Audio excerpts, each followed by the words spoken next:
Bom dia a todos. Nós recebemos cada um de vocês com a graça e a paz de Cristo aqui. Vocês que estarão dentro de alguns instantes aqui, outros que chegarão depois, para receber aqui alguma orientação para esta manhã devocional a Deus, nosso culto pessoal que todos nós irrestritamente devemos ao Senhor. Antes de qualquer de nossas atividades, devemos buscá-lo sozinhos, em adoração, em contemplação a Deus. Nós louvamos o Senhor pelo dia do Senhor que tivemos ontem, na presença dEle, e com alguns irmãos que se reuniram nos cultos em que nós promovemos ao Senhor. Que Deus abençoe a vida de todos, aqueles que foram impedidos verdadeiramente de estar presentes, os que poderiam ter ido com algum esforço e não foram, que sejam abençoados enquanto é tempo, que o Senhor mude o nosso coração e também nos ajude para que no dia de preparação deixemos tudo organizado para estarmos desimpedidos da nossa caminhada aos nossos locais de encontro, para adorarmos juntos ao nome do nosso Deus em santa assembleia solene convocada para esse propósito. Nós agradecemos a Deus a oportunidade também que está chegando aí do alvorecer desta segunda-feira, segundo dia dessa semana, quando então iniciaremos a nossa jornada de 6 dias de trabalho para descansarmos no Shabá, no descanso do Senhor, como diz o quarto mandamento, né? Para separarmos, santificarmos o descanso, tá bom? Nós vamos iniciar com oração e vamos voltar aqui para as bem-aventuranças. A gente tem trabalhado já nos últimos dias, já há mais de uma semana, que estamos trabalhando com esse tema, a verdadeira felicidade. O que de fato ela é, quem pode nos definir, o que é a verdadeira felicidade. Quero pensar rapidamente com vocês daqui a pouco, nessa segunda parte aqui do verso 5, né? A bem-aventurança do verso 5 é sobre os mansos, mais felizes, abençoados por Deus, bem-aventurados, né? Tanto faz, os mansos. Já refletimos um pouco no sábado sobre o que é essa mansidão. Não custa nada a gente relembrar alguma coisa aqui, acrescentar mais outra, e veremos por que eles são bem-aventurados, tá? Porque herdarão a terra. Mas como assim, né? A gente não vai para o céu? Também, tá certo? Também. Vamos orar? Senhor, te rendemos graças e te louvamos pelo dia de ontem, essa semana que iniciou no dia de ontem, e como primeiro compromisso da nossa nova semana, nessa nova vida, estarmos reunidos em torno do Senhor para adorá-lo, para bendizê-lo, para engrandecermos juntos como teus filhos amados aos teus pés, o teu santo nome. Queremos nessa hora, por meio de Jesus Cristo, nosso Senhor, Ele que é o nosso caminho, verdade e vida. Sem Ele não podemos nos achegar a Ti. É por meio dele que nós nos aproximamos nessa hora reverentemente, suplicando Tua misericórdia, o Teu perdão pelos nossos pecados. Purifica-nos, ó Deus, limpa-nos de toda transgressão. Nós colocamos em Tuas mãos a nossa vida e pedimos que nesse dia o Senhor nos ajude nesse processo que precisamos estar sempre nele, de crescermos em santidade, em crescermos na separação das coisas que te desagradam, das coisas impuras do nosso coração. O que nos contamina não é o que entra pela nossa boca, Senhor, mas o que sai dela.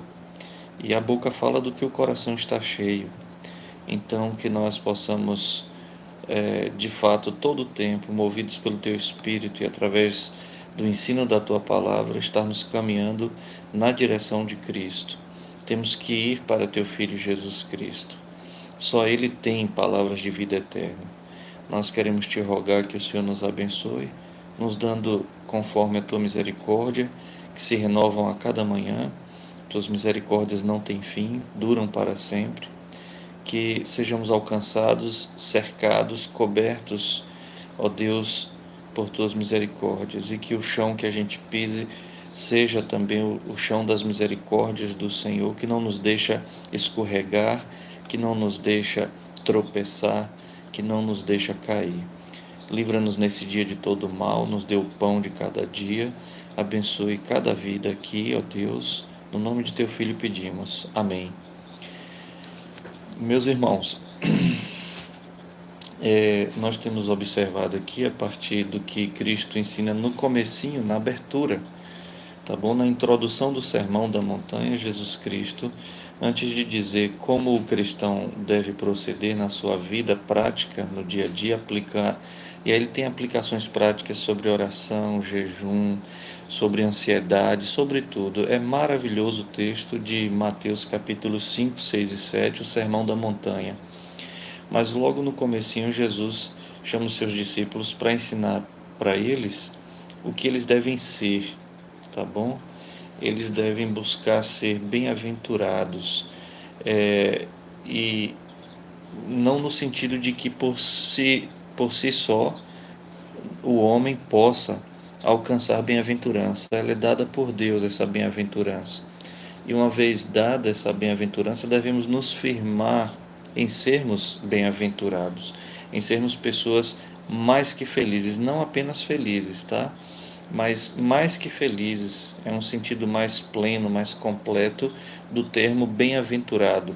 Em grego, o termo Macarios, vem de Macarios, né, que a gente já viu, que é uma tradução grega do termo hebraico azerê, que está lá no Salmo 1º, que é uma base para isso aqui, assim como também é uma base para a terceira bem-aventurança, o Salmo 37. Peço mais uma vez que vocês leiam o Salmo 137, o Salmo 1º, depois você dá um pulo lá para o 137, tá bom? Para que você possa ter um apanhado assim, uma noção geral das bem-aventuranças e especificamente essa terceira bem-aventurança. Na primeira, a gente aprendeu um pouquinho o que é a verdadeira felicidade, né?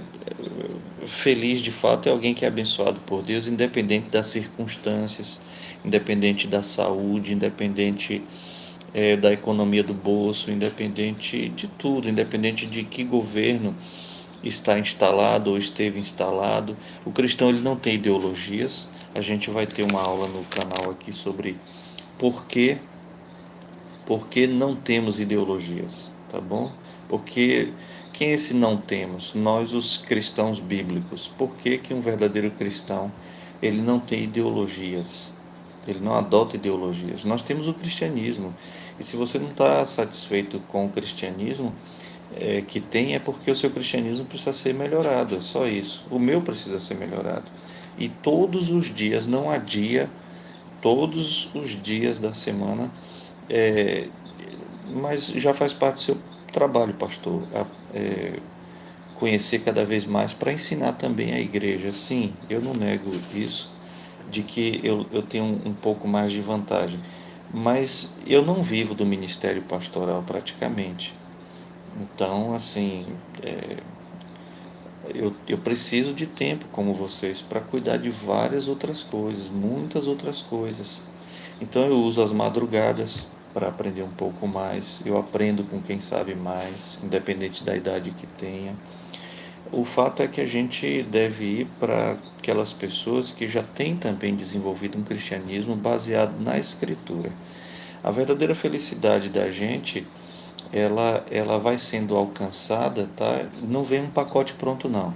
Você está em casa e de repente o menino da compra de internet, como esses sites que tem agora, né? Eu esqueci o nome, vem e chega com um pacote, uma encomenda. Ó, está aqui o pacote da sua verdadeira felicidade. Isso não vai acontecer. Você tem que ter responsabilidade diante da soberania de Deus. A soberania de Deus, o que ele se obriga a fazer é abençoar os que são dele. Então, mais que felizes são estes das bem-aventuranças. Agora, como é que a gente se firma numa vida de felicidade? Aí é que está, vem um grande contraste com a sociedade que caminha a passos largos distante de Deus. A gente viu a primeira, bem-aventurados pobres de espírito. Pobres aqui da linguagem daqueles dias, era um contraste com a sociedade. As pessoas publicamente ouvir Jesus falando que mais que feliz é um homem que vive na miséria deplorável. Aquilo era uma indignidade para quem vivia naquele jeito. É a mesma coisa hoje. A gente está numa sociedade hedonista que busca tudo que venha lhe dar prazeres, mas prazeres não na alma, prazeres da carne. Por isso que passa rápido esses prazeres, tá bom? Não há contentamento em Deus, né? As pessoas não estão contentadas. Leia a cartinha de Paulo aos Filipenses, que é a carta da alegria, que lá no capítulo 4, Paulo vai falar sobre o contentamento cristão. O contentamento, o viver contente, tá? É estarmos contentados com as coisas. Ah, mas eu tenho muito pouco. Viva contente com o pouco que você tem. Qual é o problema de você ter pouco? Quem te disse que a alegria do homem está nas suas realizações? As pessoas que mais se suicidam são aquelas que não têm mais muito o que buscar, porque já estão realizadas em muitas coisas. Quem é que mais se suicidam, pobres ou ricos? Percentualmente são ricos. Quem é que mais se droga? Quem é que mais joga a vida fora? São as pessoas que, na visão do homem sem Cristo, estão realizadas. Tem dinheiro, tem mulheres ou homens, né, dependendo do sexo, educou os filhos nas melhores escolas, fez de tudo. A vida como pensada pelo homem sem Deus já está plena, satisfeita, alcançada na vida de muitos. E agora, não tenho mais o que alcançar. Pronto, vou cortar meu pulso, vou me enforcar. Nossa realização está em Deus, Ele é a fonte da vida. Não existe vida fora da vida. Não existe felicidade fora da felicidade. Isso é um contrassenso, isso é absurdo. Então, bem-aventurados os pobres de espírito, no sentido de que não é pobre no bolso, é pobre na alma, no espírito. E só há um lugar onde a gente se satisfaça desse tipo de pobreza, é em Deus. É em Deus. E uma vez isso sendo alcançado dia a dia, paulatinamente, pouco a pouco, a promessa deles é o reino dos céus, dele é o reino dos céus, né? Os que reconhecem a pobreza de sua alma e se voltam para Deus. E a segunda bem-aventurança foi: mais que felizes os que choram, os tristes, né? Mas como assim? Que absurdo é esse da parte de Cristo? Será porque foi o sol muito forte aquele dia, já que eles estavam num lugar aberto? Não, gente. Porque bem-aventurados são os que conseguem, tá? Lembrem-se, primeiro Deus, a soberania de Deus em nos alcançar em nos dar as suas bem-aventuranças, tá? E aí, como é que a gente se mantém firme no caminho da verdadeira felicidade, caminhando para a verdadeira felicidade, a realização plena em Deus? Também chorando, lamentando, se arrependendo dos pecados, da miséria de sua alma, pobreza de espírito, tristeza pelos pecados nossos e do mundo que está aí do jeito que está, a largos passos para o inferno. E por que são felizes então nós que choramos e lamentamos os nossos pecados e os pecados alheios? Porque seremos consolados, e esse consolo virá do Senhor, que enxugará dos nossos olhos toda lágrima naquele dia. E aí chegamos à bem-aventurança que começamos no sábado, os mansos. Mansos aqui não quer dizer aquelas pessoas sonsas, quietas, caladas. É aquelas pessoas que não adianta, pode estar chovendo canivete, ele está lá na dele e tal. Gente, essa mansidão não é uma mansidão externa. Essa mansidão é um domínio próprio como fruto do Espírito, tá? Porque bem-aventurados pressupõe que são aqueles que Deus já alcançou pelo Evangelho, que receberam o Espírito da promessa e que começam a dar frutos, tá? De arrependimento. E um deles, o fruto do Espírito, que é o amor, se manifesta pelo domínio próprio. Mansidão, humildade, tá? Que seria uma outra forma de traduzir aqui, humildade. Deixa eu olhar aqui na NVT. É isso mesmo, o verso 5. Felizes os humildes, pois herdarão a terra. Eu estou na NAA, que é uma tradução aqui mais fiel às bem-aventuranças. Bem-aventurados os mansos, porque herdarão a terra. Essa mansidão é uma mansidão de espírito. Né? Veja lá, pobres de espírito, deles é o reino dos céus. Tá bom? Agora, esses pobres de espírito, eles se encaminham para Deus. Essa pobreza do espírito, ela é satisfeita, tá? Ela é atendida indo para Deus. E aí há um consolo para os que se entristecem por si e pelos outros, pelos pecados que há, nossas ofensas contra Deus. E uma terceira coisa que, bem-aventurados, mas que felizes, os mansos. Aqui, como eu disse no sábado para vocês, nossa relação com o próximo, nossas atitudes mais do íntimo para com o nosso semelhante, para com todos aqueles que, assim como nós, também são imagem e semelhança de Deus. Bem-aventurados os mansos, aqueles que são humildes, aqueles que servem, aqueles que buscam demonstrar o seu amor a Deus acima de tudo, amando o próximo como a si mesmo. E por que feliz é esse? Não, a gente tem que ter, né? Veja a sede de arrogância das pessoas, né? E o ideal de grandes líderes são homens arrogantes que não precisam ouvir ninguém. É assim que tem sido em todas as grandes três esferas públicas, onde tudo já tem se destruído, deteriorado, né? A política, o direito, a religião, né? De um modo geral se falando, a gente não vê essas virtudes aqui, tá bom? Então, bem-aventurados são os mansos, por quê? Porque eles herdarão a terra. Mas espera aí, não é o reino dos céus? As duas coisas. Temos que lembrar, Salmo 139, o Éden, o jardim de Deus, para mostrar que Deus está entre nós. Agora, Deus está entre nós, a sociedade humana, que Ele criou a sua imagem e semelhança, para salvar alguns que se arrependem de seus pecados, entreguem seus caminhos ao Senhor, para que Ele faça o mais. Que buscam em primeiro lugar o reino de Deus e a sua justiça, e as demais coisas Deus acrescenta em sua vida. Está aí no próximo capítulo de Mateus, capítulo 6, verso 33. Tá? Aqui no Salmo 37, tá certo? Que eu tenho falado dele para vocês. A gente já leu alguma coisa no sábado. Confie no Senhor e faça o bem, habite na terra e alimente-se da verdade. É isso que a gente tem que fazer, habite na terra e alimente-se da verdade. Tá bom? Por que, por exemplo, a sua roça, a sua casa, o seu quintal, a sua rua, a sua vizinhança, tem que ser tudo limpinho, bonitinho, tem que estar tudo organizado.